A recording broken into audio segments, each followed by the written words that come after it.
Every baby needs a daddy. Has anyone seen Materialists? When I first saw the poster of this movie, honestly, I was interested. I was mildly interested. I mean, Dakota Johnson with two of the most hottest men in Hollywood right now. Yeah, I'm interested. I want to see this. If not for the plot, then for their faces. That is, however, until I started to see the responses online to the movie. Here is your warning to not watch the new movie, The Materialists. What is the message of this fucking film? It literally is like broke boy propaganda. I swear, if she chooses her bum, broke, dusty ex, Chris Evans. There was no consistent storyline. There was no character development. What I want to say is this movie is broke man propaganda. XYZ are setting women back. This movie is setting women. Oh. Never mind. After seeing all the reviews, after seeing how disappointed so many people were, I decided that I'm just not going to see it. I was like, I'm never going to see it. I don't need to see it. It's going to be a waste of time. That is, however, until I saw an interview clip of Celine Song, who is the writer and director of the movie, responding to a comment that was echoing the same sentiment that a lot of people were saying, which is that this movie is broke man propaganda. I did read one letterbox review comment though that really made me laugh that said not Celine promoting broke men in this economy, which really made me laugh. What do you I think that it doesn't make me laugh. Her response made me want to go see the movie. And we'll get to that interview clip later on in the video. Right now, I just want to talk about my initial thoughts after watching it, because I decided to go watch it. What is The Materialist? The plot of the movie is basically Dakota Johnson's character, Lucy. She is a matchmaker in New York. And the movie, early on, it shows this weird commodification of romance, like through Lucy's job, which was very interesting. But the real gist of it is that Lucy meets this guy, Harry, who is rich, he's good looking, he's tall. Basically, he fits the criteria that people like Lucy or people in Lucy's job. He's the ideal product. I mean, partner. And Lucy is very adamant on the fact that she never wants to date broke. However, Lucy has dated someone who doesn't have money. Her ex-boyfriend, who is John. John is poor. He lives in a crappy apartment with 2 roommates. He works in the service industry and also wants to become an actor. He's like supposed to represent the average American. Spoiler alerts, Lucy picks John in the end of the movie. Honestly, I was more interested in the beginning of the movie, seeing Lucy in her job and around modern dating. A thing that I've noticed also in American, specifically American dating, you guys, there's a big emphasis on like height for men, which is such a strange thing to me. I'm not gonna lie, I don't even know what 6 foot looks like, if I'm being truly honest. I'm not trying to be like a pick-me. I genuinely do not know what that looks like. I'm just like, oh, that person's taller than me, you know? For all I know, it could be like 5'10" or whatever, or 6'4". I don't care. But I was more interested in that. I also cried at the end when Lucy and John, they have this moment where they're deciding to choose each other, I guess, where despite their flaws, despite how flawed they are, they decide to be with each other despite, you know, the circumstances that they're in. I don't know, to me, there's just something about that, and maybe I'm biased because I live with my grandparents, and my grandparents are always talking about how like they love each other even though, you know, they fight on and they have these differences, but they continue to pick each other. There's just something about it that just made me emotional. However, I will say this movie has very weak writing. That's really the actual issue that a lot of people are having. It's the reason why so many people are angry. They have so many strong feelings about this film. I think it just has really bad writing, and it's not really communicating its message well. Let's get into the controversy. A lot of people felt slighted by the movie's message, or what seems to be the movie's message. More than anything, I was seeing women talk about how they were just disappointed in Lucy's choice, how she picked John. And honestly, I get it. And Lucy, this is one of the reasons why this movie just interests me when I found out what the plot was really. Because this is such a played out plot. It's so played out and it's so boring because it's just sends the same message to women that the good woman always picks the poor man. And I think people are just, women specifically, are very fatigued with this thought process. It's so tiring because it not only it has the stereotype just been played out, overplayed out on screen, we also experience it in real life. And honestly, where I stand on this whole thing is, I think it's very simple. I don't think it's that outlandish. I do think that you should want a partner who's financially stable. Like, is that crazy to say? Oh my gosh, kill me, kill me. I just think as partners, everyone should have something that they can offer. That's just how human relationships work, okay?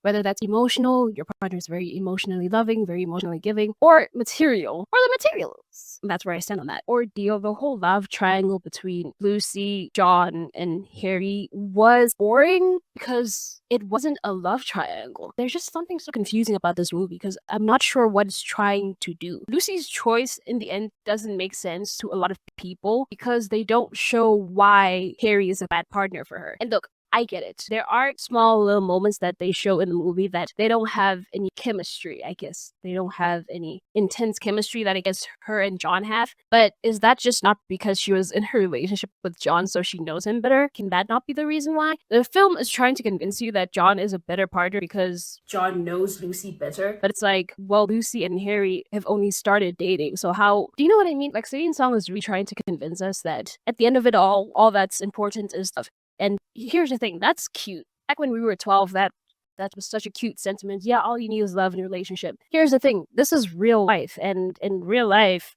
a kiss on the cheek and then "I love you, babe" is not gonna pay the bills. To me, their relationship, John and Lucy's relationship, isn't a good relationship. The issues that they had at the beginning of the movie, they still have at the end of the movie. They don't change, they don't go through any sort of actual growth other than the fact that John just makes a promise that he's gonna somehow find a way to make money. And I don't believe it. To me, this is a relationship. If Lucy was my friend, this is a relationship where I'd be like, you are just attached to this person. You don't actually love them. You know that you have financial trauma and you know that you would feel safer in a relationship with someone who's financially secure, which makes sense. I don't know why the movie keeps trying to convince us that it's a bad thing. Let's get to Celine Song's response to that comment.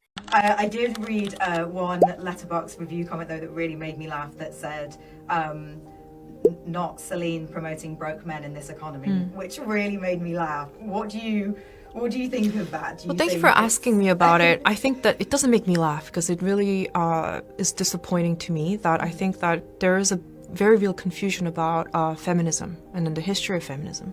I think that because through intersectionality, so much of feminism has been about anti-corporate and then anti-capitalist, and of course it was always on the forefront of fighting classism. So I'm very concerned about the way that we talk about people who are poor. And I think the thing that's very important to me is to stress that poverty is not the fault of the poor.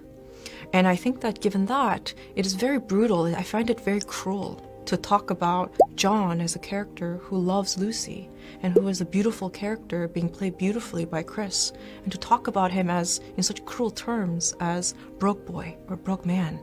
I think that there is something about that, the classism of that, the kind of like hatred of poverty, hatred of poor people, who's, again, it's not their fault that they're poor.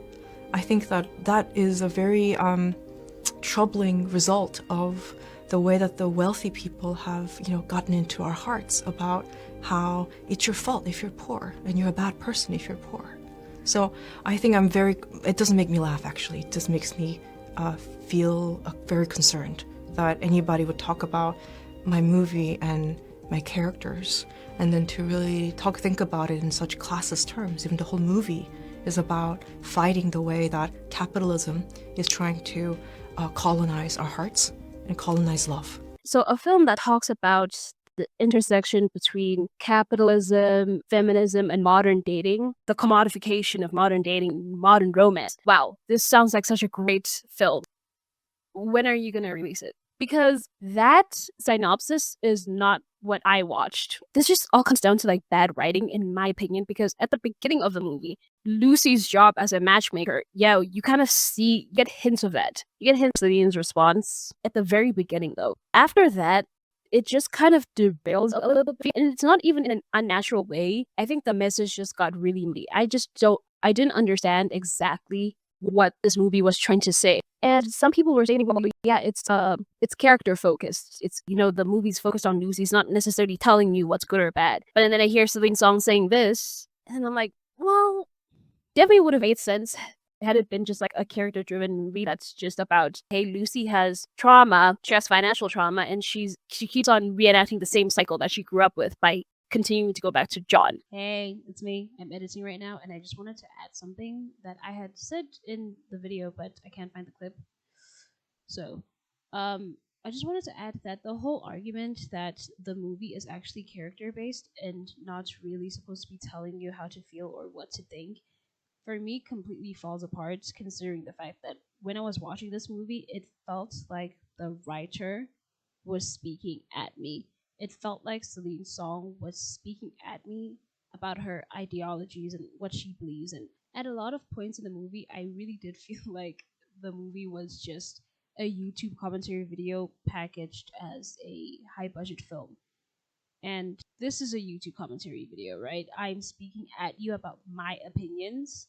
A last thing that I want to say that I just want to drill forward just in case so everyone really understands where I'm coming from or understands my intention. I agree with what Celine Song is saying in that interview clip about, capitalism kind of taking over romance or colonizing romance. I think that that's such a smart thing to even think about, and I agree completely that there is this very predatory thing that's happening right now with capitalism and how it's literally overtaken even romantic love. Like, I agree, and I think she's so incredibly smart for even putting everything, all those ideas together. I just don't think that she communicated that properly in the movie. Also, and I just really want to drill forward here. I don't care that Lucy picked a poor man. I care for the fact that this movie feels like it's saying that women should pick the poor man, even though he's not offering that much. That's what this movie, the message of this movie feels like. That's what people are taking away because the actual message of it wasn't communicated properly, in my opinion. That's it. That's all I just wanted to add. Back to the video.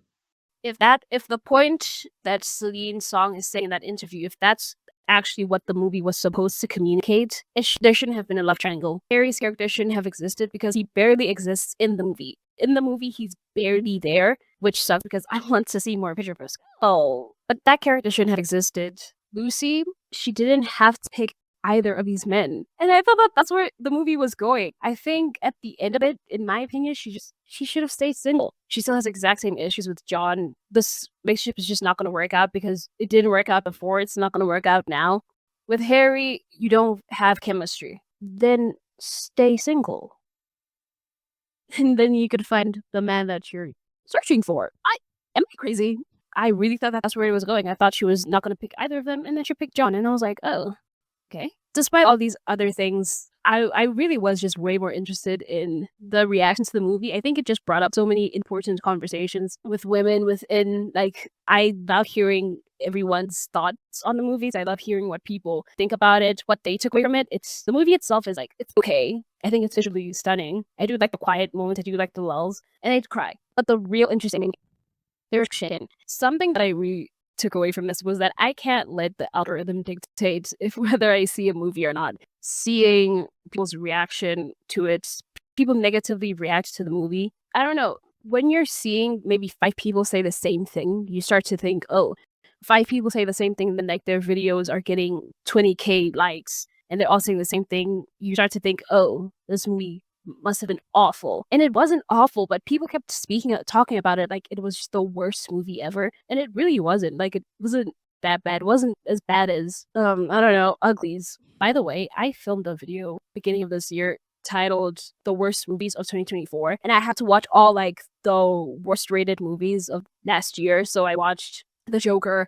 I watched Uglies. I wasted about 10 hours of my life because I lost the footage. Anyways, I really think that the internet is kind of ruining the movie experience for me. I think a better example of what I'm trying to communicate here is Superman. I watched Superman, and before I saw Superman, I kept on seeing reviews. I kept on seeing reviews of people saying that this movie, it's like the best movie that they've seen this year. And I went into the theater with this really, really high expectation, and I came out of the theater kind of disappointed. And not that it was a bad movie. I think I just had my standards up too high because of what I kept on seeing on my algorithm. I kept on seeing on social media. I know for a fact that had I not seen anything about the Superman movie, I would have come out of that theater with the feeling that everyone else was saying that they had felt. It's not just that.